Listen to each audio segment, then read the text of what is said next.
The future is now. Holy guacamole, Microsoft. I know I'm late to the party. The Series X came out in November 2020. Yeah, feel old yet? But I finally got my hands on one. And wow, the graphics, the load times, quick swapping between games. I mean, it's not perfect, which I'll talk about shortly, but I paired this together with the cheapest 75-inch TV I could find, and boom! Gaming that would make teenage me feel like he's living the dream. Look, I've got kids. I've been out of the loop when it comes to video games for the last couple of years. Keeping humans alive is expensive and takes a lot of time. However, I've put my time in. I've been collecting my pennies and I finally decided to YOLO and get the top end Xbox Series X. So was it worth it? Is the Series X still awesome years later? Do I wish I got the PS5 instead? Let's get into it right now.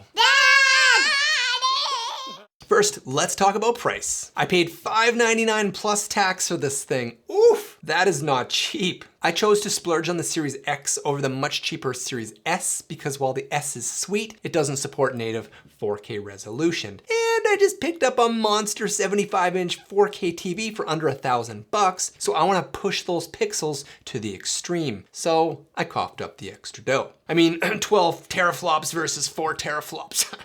Come on, I know exactly what that means. The Series X claims it can hit 4K, 120 frames per second, and even output in 8K. Now, I can't quite afford a 75-inch TV that can hit 120 hertz or 8K. I didn't save up that many pennies, but let's be real. While that would be nice to have, 4K 60 frames per second on a cheap LED TV is just incredible, especially to those of us who haven't gamed in a while. While it is an expensive item, it feels quality. It's slick, it's quiet, it's powerful. I am more than impressed with the performance. It just works like you want it to, like it should. It hasn't dipped in frame rate once, and it allows you to focus on what's important, gameplay like the developers intended. In previous generations with consoles, oh man, this is my 6th Xbox over 21 years. Wow.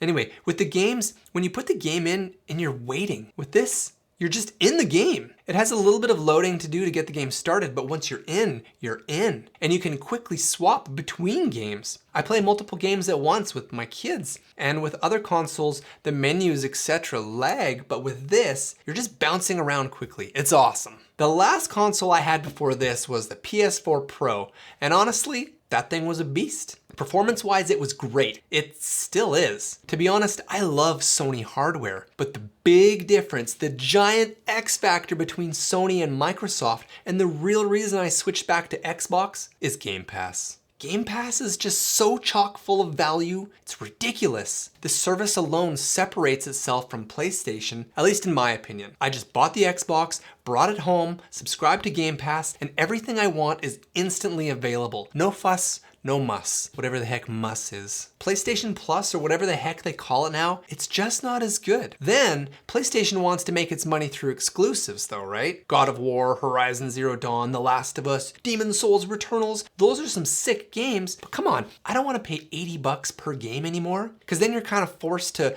go to the store and get the hard copy of the game instead of the digital, so you can sell it when you're done and make a few bucks back, or at least sell your future console with a few games so it's worth more. Nope, those days are behind me. I want the newest games and the best games, and I want them right now for a low price. Then, when I don't want to play anymore, I don't want to pay anymore. We all got used to paying monthly for music. We all got used to paying monthly for movies and shows. Now it's gaming's turn. And you know it's true because those other services just make life so much better. This is no different. Now, while PlayStation exclusive games are amazing games, it's not 2015 anymore. There are a lot of amazing games out there. In fact, there's so many amazing games out there, I don't feel like I'm missing out anymore not playing those exclusive PlayStation games. And the fact that all of the Microsoft stuff pairs perfectly with my gaming capable laptop, I can just pair my controller to my lappy and play all their amazing games on the go, which includes EA, let alone other juggernaut studios they've acquired. Oh baby, yes please. Now, the Series X is not perfect. First, Game Pass doesn't let you easily sort through the games very well. Say you want co-op action games, They have groups of games, which is okay, but it would be nice if you could just check a few boxes then sort that way.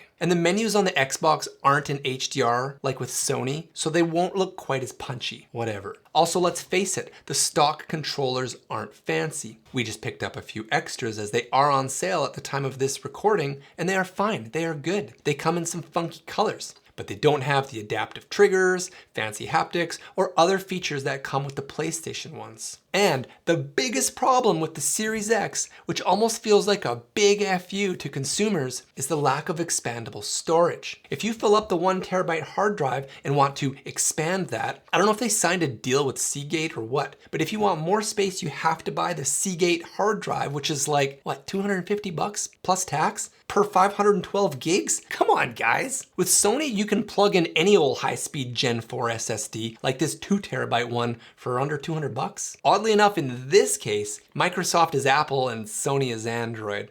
I don't know. 1 terabyte is big though. Sure, it might get tight if you have multiple users on the same machine, but the size is more than enough for my family. So, should you buy an Xbox Series X? Whether you are an experienced gamer or just want to get into gaming and don't know where to start or what to play, Microsoft really has got you covered. They nailed it with the Series X. It's hard not to be impressed with it. And with Game Pass, you just don't need to buy games on the side anymore. You just pay the monthly fee and download whatever games you want, whenever you want. And they've got it all. Sports, action, first persons, racing, kids games, flying games, all sorts of simulators. It's awesome. If you want to save a few bucks or don't have a big 4K TV, the Series S is a great console for the price too. It still accesses Game Pass just fine. It just plays it all at a lower yet still impressive resolution. But if you can afford it, and if you want the wow factor that just makes you smile as you sit back on your couch and stare at gameplay that dazzles the eye, and if you want high resolution with frame rates that feel so satisfying it gets you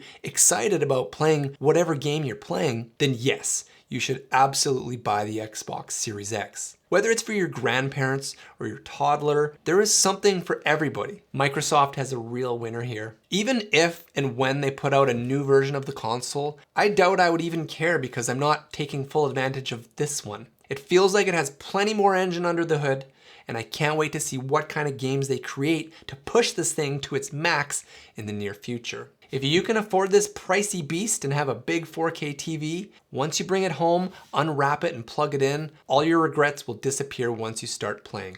My advice, get your steps in early because once you sit down and start playing, you might not want to get back up. Thanks for watching. I really appreciate the likes and subs. And please comment below to let me know if you're Team Xbox or Team Sony and why you chose that path. Also, ever wondered if you should buy a giant cheap TV like I did? Watch that video next. Or maybe check out this one. See you next time on The Sad Life.